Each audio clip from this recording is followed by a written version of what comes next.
Et puis pour finir, vous nous parlez d'un documentaire consacré aux premières dames. Oui, pour la première fois réunies dans un même documentaire, Anémone Giscard d'Estaing, Cécilia Attias, Carla Bruni-Sarkozy et Valérie Trierweiler.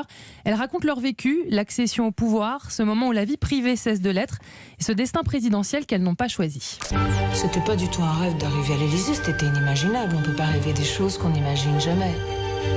Dès le soir de l'élection, je comprends que la vie privée n'existe plus, qu'on devient privé de vie. Ça se passe dans la seconde même de l'annonce du résultat. Ces 7 ans ont été une période passionnante, très intense. Heureuse, je n'en suis pas tellement sûre. Est-ce que j'étais un personnage romanesque? J'étais la première à partir et à quitter le pouvoir par amour. Après tout, pourquoi pas? Vous avez entendu dans l'ordre Carla Bruni-Sarkozy, Valérie Trierweiler, Anémone Giscard d'Estaing et Cécilia Attias. Donc, le documentaire s'intéresse à 9 femmes de présidents, d'Yvonne de Gaulle à Brigitte Macron, en passant par Claude Pompidou, Daniel Mitterrand et Bernadette Chirac. Et avec le temps, pas sûr qu'elles aient gagné en indépendance. Écoutez Valérie Trierweiler, ancienne compagne de François Hollande.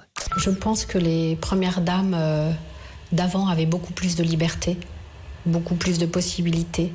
Si je reprends l'exemple de Daniel Mitterrand qui pouvait se permettre de faire des choses, de rendre visite à Fidel Castro, d'accueillir Nelson Mandela à Paris avant même que le président ne le reçoive. Elle était surnommée l'emmerdeuse.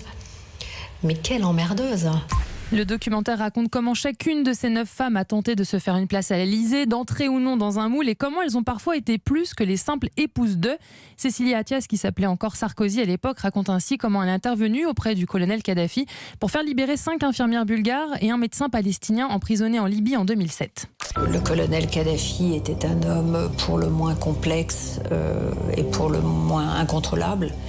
Il avait un bunker, c'est-à-dire qu'il avait une ville souterraine, donc pas de portable, des brouilleurs, pas d'officier de sécurité et je me suis retrouvée dans une pièce avec lui et voilà, j'ai essayé de trouver un moyen de me faire entendre parce qu'il était pas toujours dans un état très, très clair et pour essayer de le convaincre de me les laisser libérer.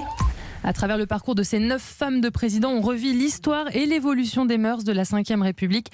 Élysée, 9 femmes aux marches du palais, c'est un documentaire d'Elisabeth Kapnist à voir ce dimanche à 22h35 sur France 5.